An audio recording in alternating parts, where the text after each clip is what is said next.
Okay, welcome back. This is video number 4, and we're going to talk about the URL structure. Now, this is something that has changed slightly in the last decade, but it hasn't changed drastically.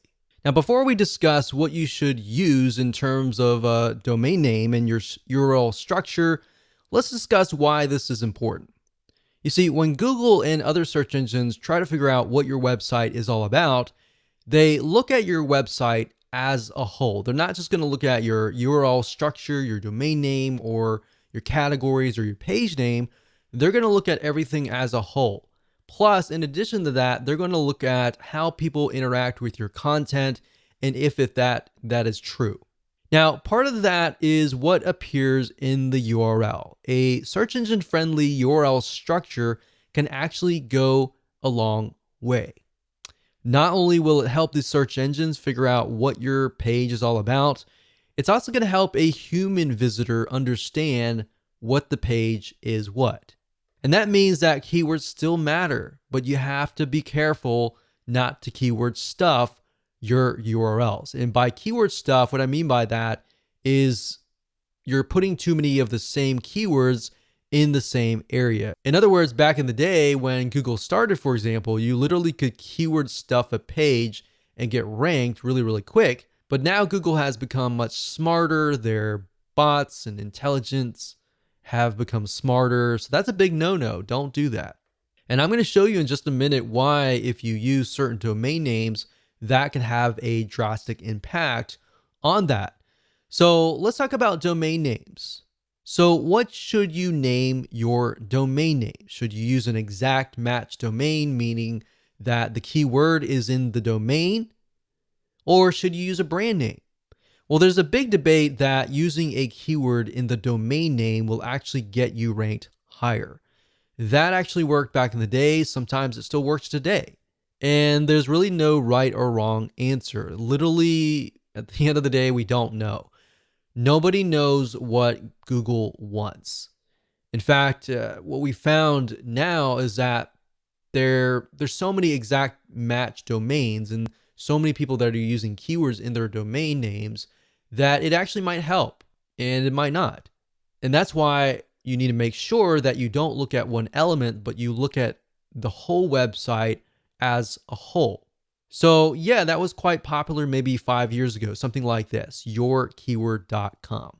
So maybe scubadivingmasks.com if you were trying to rank on scuba diving masks, or best scuba diving masks, or bestsurvivalkit.com. And that used to work and sometimes still does, so we can't really say for sure that if it doesn't or it does. We've noticed that it does, but we really can't say. But if you haven't noticed, Google really likes brands. They love brands. And the reason why they love brands is because brands are here to stay. If you look at a brand, it becomes a culture and it's got a following. And that's why Google loves brands. Something like this, yourbrandname.com. Now, Google is quite smart and has robots that know that people are trying to keyword stuff or game the system in terms of domain names or domains plus the URL structure. Now, we've had success with brand names, so we lean towards that as the long-term view. But then again, exact match keyword domain names work well for some other people as well. So we can't say for sure that if it's not going to work. So at the end of the day, it's really up to you. But what I'm going to show you in just a minute will reveal to you why using a brand name will actually help you, especially in preventing you from creating duplicate or keyword stuffing in the URL structure. So the URL structure looks like this: www.yourdomain.com/category/your-page-name. And that could be anything depending on how you go about naming that. And I'll show you that in WordPress, but we're just talking about the basic fundamentals right now. So let's say, for example, that you're trying to rank on red shoes. The problem with naming your domain name redshoes.com is this. Let's say, for example, that you have a category that is red shoes, blue shoes, yellow shoes, brown shoes. But that one category that's red shoes, and you have a product called Big Red Shoes, it ends up looking like this: www.red-shoes.com/red-shoes/big-red-shoes. So you see what I mean here? You've got red shoes, and red shoes 3 times in a row. That's not a good sign, because what that is keyword stuffing. Now, this isn't good because it looks like you're trying to game the system when in reality you might not be. But let's say, for example, that your brand name is Super Fast Feet. And as silly as that sounds, that's something that just came to my mind, and it'll make more sense. And the product name is Big Shoes. Now, I know that's not great, but hold on. It would look something like this: www.superfastfeet.com/red-shoes/big-shoes. So Big Shoes is a type of red shoes, but it belongs to the brand name Super Fast Feet, or the e-commerce store, or the digital store, or the local store. So by doing that, now you see red shoes only shows up once. Now, by using a brand name, you have the potential of selling other things. If you just do redshoes.com, you're stuck with only red shoes, right?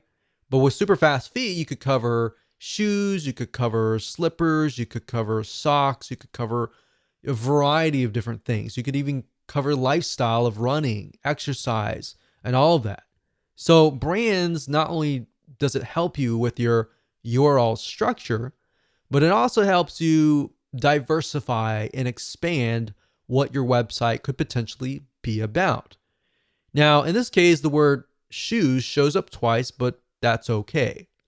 Do you see what I mean here, and why brands actually help you avoid keyword stuffing? Now, another tip is to make sure that your URL is no longer than 90 characters long.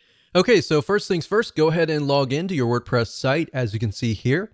And then what you want to do is access the permalinks to make sure that your URL structure is search engine friendly. So what you need to do is, to the left-hand side, go to Settings, Permalinks, and then we'll get to here. Now, at this point, you're going to want to choose Post Name. Click Post Name, click Save down here, and that's it. So what this is going to do is, every time you create a post in a page, it's going to title the actual post and page and put it in the URL. You see, if you choose a numeric, or if you choose anything like this, then when Google comes to your page, they're not necessarily going to know. They're going to look for the body text, but the URL structure is by no means search engine friendly. So as you can see here, the plain version is just $P=123. As a human being as well, you don't really know what that is, right? So choose post name, click save, and that is the reason. Now, if you go on to a post or a page, so if you go to posts and choose a post or a page, this is what it's going to look like. So when you create a post and page, like for example, right here, this article here that says 10 different places to find credible freelancers online. If you have it here, you want to make sure that that is in your permalink. Permalinked is the URL structure. So we click on edit here. We can see that it says 10 different places to find credible freelancers online.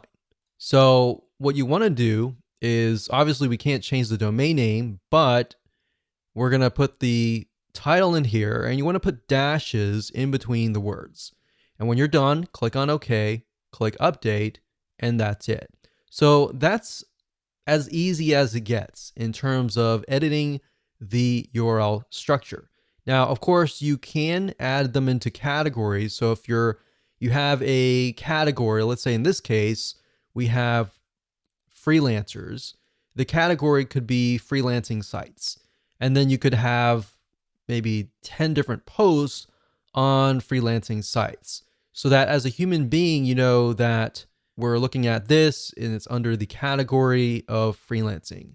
And you can create categories by going under categories and click on add new category and creating that there. And then make sure that post or page is checked for that category, click update, and you're good to go. And that's it.